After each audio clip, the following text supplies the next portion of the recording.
பணங்காசே கையில் இருக்காது, தரித்திரனா இருப்பான். தெய்வ தம்பதிக்கு அவன் தான் உயர்ந்த தெய்வம்.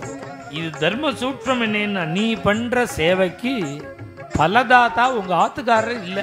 பல பிறவிகள்ல சாதனை பண்ணி தபஸ் பண்ணி அடையிற புண்ணியலோகத்தை ஒரே ஜென்மால ஆத்துக்காரருக்கு சேவை பண்ணினா அடைஞ்சு விடலாமா? உத்தம பதியா இருந்து சேவை பண்ணி அடையிற பாக்கியத்தை விட ஒரு அயோக்கியனுக்கு சேவை பண்ணினா சீக்கிரம் அடையலாம்.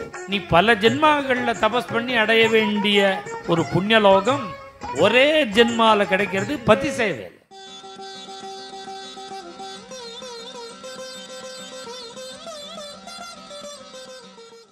பாதுகாப்பு டேப்லெட்டுக்கு இங்கே ஆச்சு. சுவாமிக்கு அங்கே இருக்க பிடிக்கல. ஏன் பிடிக்கல? நான் வாசலில் வந்து உட்காண்டா பரதன் விழுந்த இடம் அச்சு இருக்கு. அவன் அழுதுண்டே விழுந்தது தான் சித்தி நினச்சி கண்ணை முடினா உள்ளே வரதான் சுவாமிக்கு. பரதன் நினைப்பு கூட இருக்கு. இங்கேருந்து கிளம்பு ஒன்று நேராக கிளம்பி முதல் அயோத்தியா காண்டம் கடைசி அத்ரி ஆசிரமத்துக்கு போகிறேன். அத்ரி அனசூய ஆசிரமத்துக்கு போய் அவர் போன அப்பா புத்திரவது பிரத்யா புள்ள மாதிரி நினச்சி ஆலிங்கனம் பண்ணிட்டார்.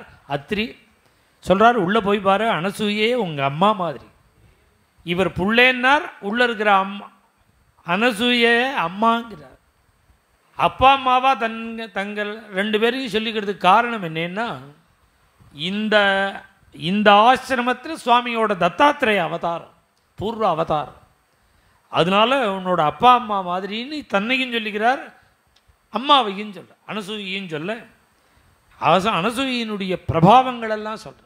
போய் நமஸ்காரம் பண்ணுன்னு சுவாமியை சொல்ல, சுவாமியும் சீதையும் சேர்ந்து நமஸ்காரம் பண்ணிவிட்டு அத்திரிட்ட வந்துவிட்டார் சுவாமி. உடனே அனசூயை என்ன பண்ணா, ஒரு பலகால கோலம் போட்டு நிறையா புடவை ஆபரணங்கள்லாம் தபோமகிமையினால் வரவழித்து அனசூயை வயசான கிழவி அந்த சீதையை பார்த்து, ஜத்வா ஜாதி ஜனம் சீதை, அம்மா ஒன்ன மாதிரி ஒரு பதிவிரதையை நான் பார்த்ததே இல்லை.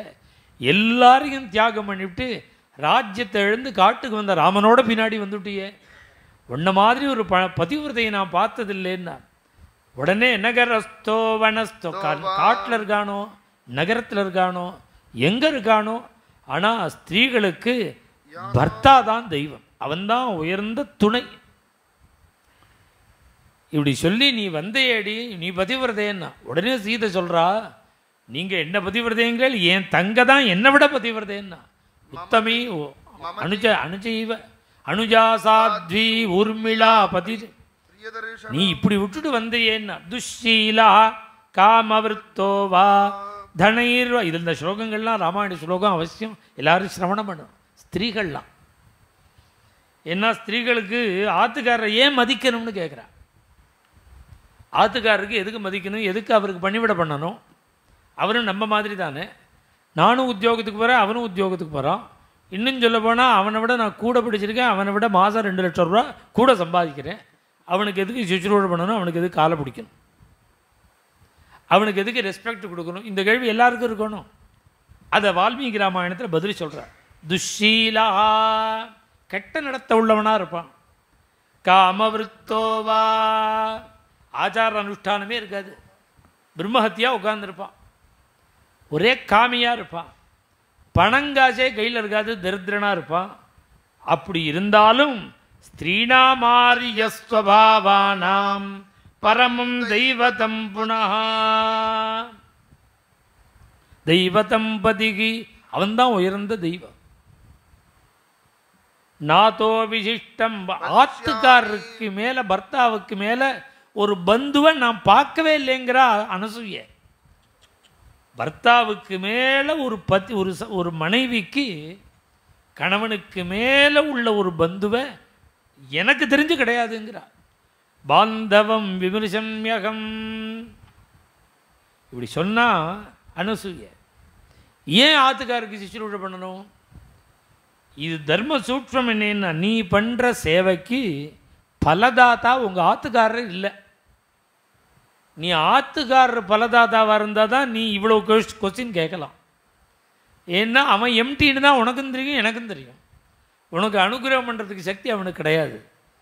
ஆனால் அவன் பல ஜென்மாக்களில் ஒரு புருஷன் பல பிறவிகளில் சாதனை பண்ணி தபஸ் பண்ணி அடையிற புண்ணியலோகத்தை ஒரே ஜென்மால ஆத்துக்காரருக்கு சேவை பண்ணினா அடைஞ்சு விடலாமா.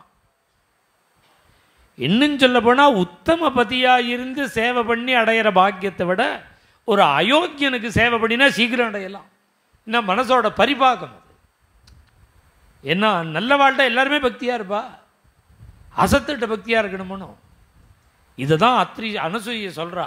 உயர்ந்த உத்தம லோகங்கள்லாம் ஒரே ஜென்மாவில் கிடைக்கும், அவன் பல ஜென்மா தபஸ் பண்ணணும்.